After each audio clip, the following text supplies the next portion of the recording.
Dans la vidéo précédente, je vous ai parlé de la boucle audio-vocale, contrôle de la voix par l'oreille, et je vous disais qu'en fait on pouvait se dynamiser avec sa propre voix. Je vous avais dit on peut faire de la lecture à haute voix, on peut chanter aussi sur sa main en tenant donc son bras comme ça, l'horizontal, et également, j'ai oublié de parler dans la précédente vidéo, mais je vais en parler dans celle-ci, de la posture d'écoute.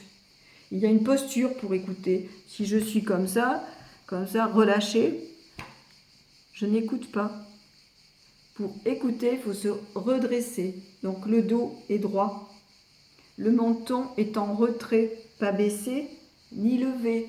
Si je lève le menton, je fais remonter le tube digestif qui vient se placer devant le larynx et du coup, la voix ne vibre pas parce que quand je parle, ma voix fait vibrer mon corps. Du coup, je m'entends mieux et en même temps, ma voix est plus audible aussi pour les autres. Tandis si je baisse la tête, vous voyez tout de suite, le son change. Le son s'assourdit parce qu'en fait, je me parle à moi. Et ça ne vibre pas ici, dans cette partie-là. Si je baisse la tête, ici, il n'y a rien qui se passe. Alors que si je remonte la tête, que je rentre légèrement le menton, c'est un retrait du menton, ça n'est pas baisser ou lever le menton. On peut imaginer qu'on est suspendu au ciel, comme un pantin, en fait, par un fil. Donc, si je m'imagine suspendu au ciel, tac, ma tête se place normalement avec un léger retrait du menton. Voilà. Donc, ni comme ça, ni comme ça. Comme ça. Donc, il y a une posture correcte d'écoute. Pour faire cet exercice-là, il faut donc être droit. Alors, on peut faire de la lecture à haute voix tous les jours, 10 minutes le matin, 10 minutes... il faudrait faire 20 minutes tous les jours.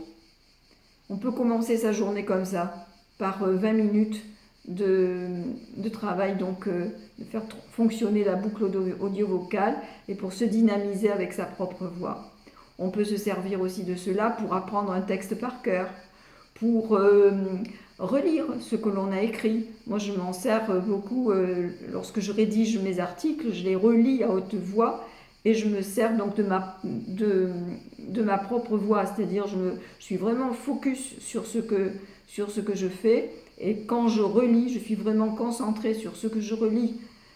Et pour être vraiment concentrée, eh bien je me sers, alors moi je me sers plus de ma main parce que j'ai cet appareil qui est vraiment...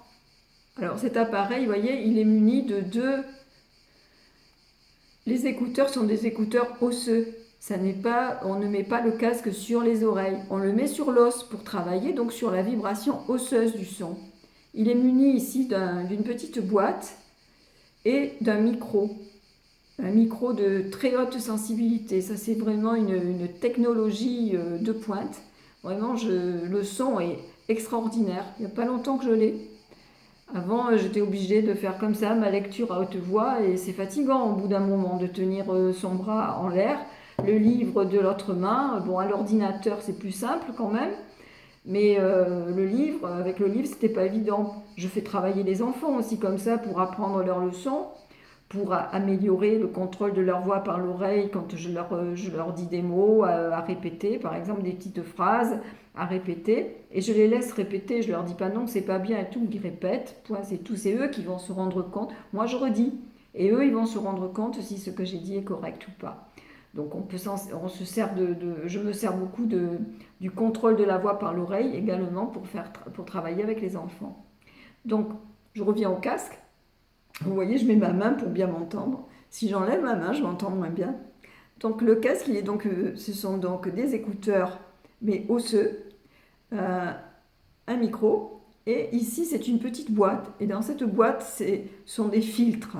Et ces filtres, ça veut dire qu'en fait la voix, elle est filtrée, la voix qui passe donc par le micro, elle est filtrée, et il y a une espèce d'attaque qui se fait sur les voyelles pour, tac, obliger les muscles de l'oreille moyenne à fonctionner, c'est-à-dire donc de l'oreille, de se mettre à l'écoute. Donc moi je contrôle ma voix, il y a un contrôle audio-vocal qui se fait, et en même temps, par le fait de ces petites attaques comme ça de son, il y a une stimulation de l'oreille moyenne pour qu'elle se mette en posture d'écoute. Voilà. Et donc, quand on fait ce travail, là aussi, on essaye donc d'adopter la posture d'écoute, de se tenir droit. Droit ne veut pas dire raide, les épaules sont tombantes. Ou ceux qui font de la méditation, eh bien c'est la posture de méditation. Ceux qui chantent, c'est la posture du chant. Vous voyez ce que j'ai fait quand j'ai dit c'est la posture du chant? J'ai fait un retrait de menton. Je ne vous avais pas parlé. Le son osseux, on peut le faire aussi comme ça. On peut utiliser sa main, mais on peut aussi se servir de la voix en faisant.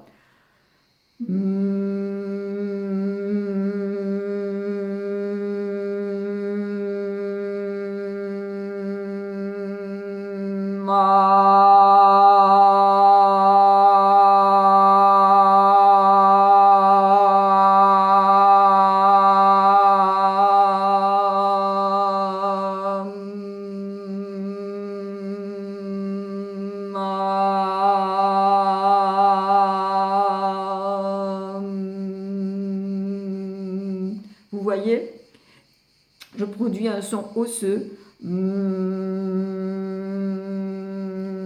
qui s'en va dans ma tête là.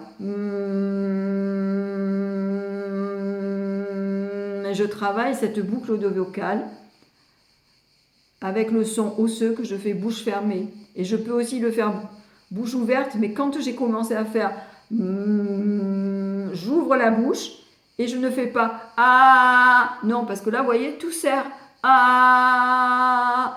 Quand je fais ça, ah, je serre tout et je fais pas travailler la boucle justement osseuse. Parce que je m'égosille, je monte en plus le menton, là, ah, non, il sort rien. Tandis que si je fais un son osseux et j'ouvre simplement la bouche, j'ai rien à faire, le corps ne fait aucun effort. Et là, pour les chanteurs, donc Tomatis éduquait les chanteurs, justement, à produire ce son osseux et à chanter d'une façon, justement, sans avoir à faire de mouvements. Certains disent qu'il faut serrer le ventre et tout. Si je serre le ventre, obligatoirement, ça va entraîner des contractures ici en haut. Et ici, il faut que ça soit complètement détendu. Il faut que toute la musculature bucco-faciale soit détendue, les épaules relâchées, etc. pour que, waouh, je puisse sortir ma voix. Donc si je fais des efforts, contracter le ventre, etc. Non, ça ne marche pas comme ça. Ma voix va moins bien sortir. Donc je refais.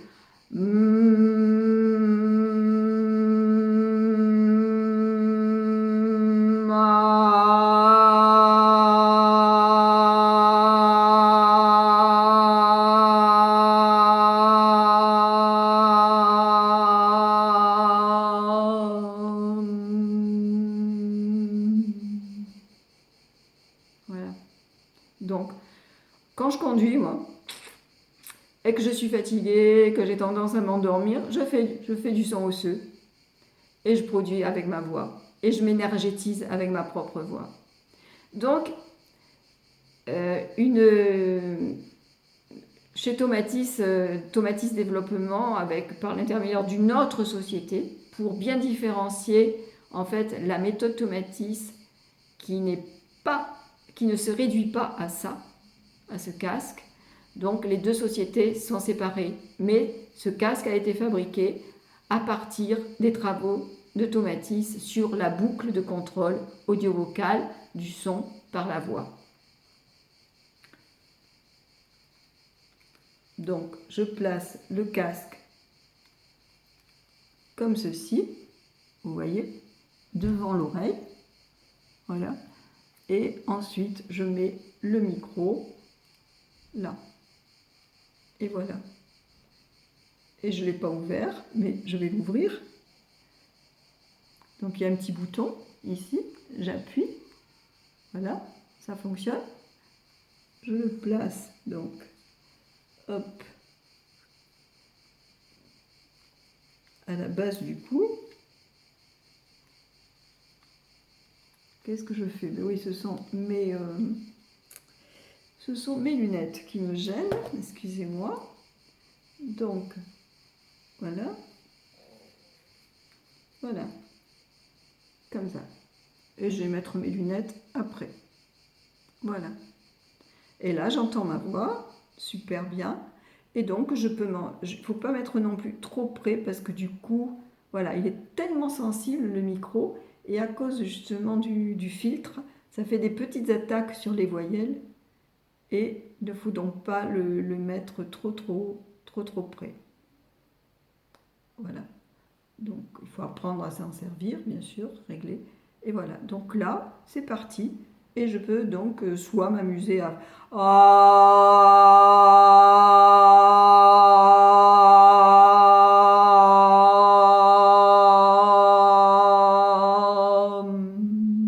Je peux le faire avec ma voix et je peux très bien aussi le faire donc en lisant. Je lis. Et là, cette fois-ci, je ne suis plus gênée par ma main à tenir d'un côté, le livre de l'autre. Donc du coup, j'ai ma posture d'écoute et je lis tranquillement et j'écoute. Je fais donc un travail donc, à dynamiser mon cerveau avec les fréquences de la voix.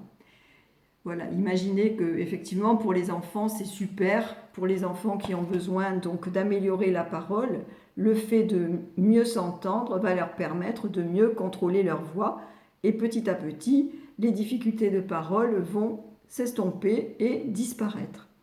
Pour ceux qui ont des difficultés de discrimination phonimique à reconnaître les phonèmes dans la chaîne de la langue parlée, ça va les aider aussi à reconnaître les phonèmes et les dyslexies qui sont en grande partie d'ordre phonologique, phonémique, vont disparaître au fur et à mesure que l'enfant va mieux reconnaître les phonèmes. Donc si la capacité à reconnaître les phonèmes est bonne, la lecture va se faire plus facilement et en même temps l'orthographe. Donc vous voyez, tout simplement, c'est bête, hein, mais rien qu'avec ça. Un petit appareil comme cela pour travailler donc à la conscience de sa propre voix par l'oreille va pouvoir améliorer et la posture d'écoute, parce qu'avec les aigus, je vous ai dit, je crois que les fréquences graves sont perçues dans le bas du corps et les aigus dans le haut du corps. Donc quand je récupère les fréquences aiguës de ma propre voix, eh bien je vais pouvoir me redresser puisque j'entends les aigus. Donc je vais travailler à améliorer la posture.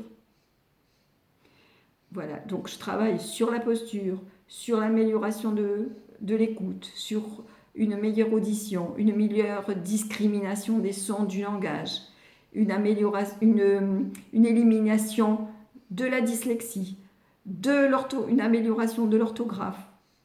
Je parle de dyslexie quand elle n'est que phonémique.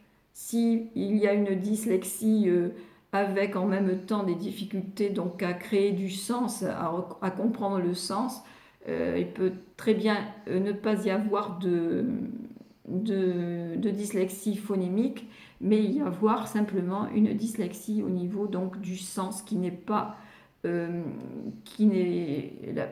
personne peut lire mais ne comprend pas ce qu'elle lit. Alors ça, il y a dans les dyslexies, il y a 20% quand même de dyslexiques qui ont ce problème-là. Mais la plupart du temps, elles sont surtout phonémiques. Donc 60 à 70% des dyslexies sont phonémiques. Et rien que ce travail-là peut considérablement améliorer, en complément bien entendu d'un travail chez l'orthophoniste. Ça ne veut pas dire qu'il faut arrêter d'aller chez l'orthophoniste, acheter l'appareil et puis hop, adieu la dyslexie. Non, il faut continuer à faire le travail chez l'orthophoniste et en même temps, tous les jours à la maison, pour un enfant, un quart d'heure par jour, il peut apprendre ses leçons de cette façon-là, pour les poésies, pour mieux les mémoriser, parce que ça augmente l'attention, la concentration pour les enfants hyperactifs, qui manquent, pas forcément hyperactifs, mais ceux qui ont un déficit d'attention, c'est incroyable. Ça a des effets évidents. Parce que donc le fait d'écouter leur propre voix les amène à faire attention. Ils vont prendre conscience et ils vont se poser. Ils vont habiter leur corps. Voilà, parce qu'en fait, comme je vous disais, donc, on travaille sur la vibration osseuse du son, sur la posture. Ça, c'est le vestibule qui permet de régler la posture. Et du coup, ils prennent conscience de leur propre corps et ils vont se calmer et ils vont arrêter d'être hyperactifs et ils vont améliorer leur attention. Voilà tout ce que l'on peut faire avec le bégaiement aussi. Le bégaiement, pour Tomatis, ça serait un défaut. En fait, le bègue n'aurait pas choisi avec quelle oreille il va contrôler sa voix. Pendant qu'il parle, un coup il bégaye, il contrôle à droite, un coup il contrôle à gauche, vous voyez, à droite, à gauche. Là, je tends mon oreille gauche et vous voyez qu'est-ce qui se passe? Ma bouche, elle s'en va par là. Là, j'écoute avec mon oreille droite, qu'est-ce qui se passe? Ma bouche, elle s'en va par ici. Donc le bec, et comme le contrôle de la voix par l'oreille, il est plus long à gauche, mais ça crée un décalage et ça serait ça qui provoquerait le bégaiement, d'après Tomatis. Voilà, donc moi personnellement, je n'ai pas une grande expérience du bégaiement et je ne peux pas dire que j'ai rééduqué des bègues avec l'oreille électronique, avec la méthode Tomatis. Voilà, Tomatis, oui, pourrait en témoigner, c'est sûr. Voilà, mais il n'est pas là pour vous le dire. Il n'est plus là puisqu'il est décédé en l'an 2020. Voilà, donc voilà comment on peut travailler avec cet appareil-là. Et ça, pour moi, ça a changé ma vie. Je m'en sers tous les jours. Voilà, à bientôt. Au revoir.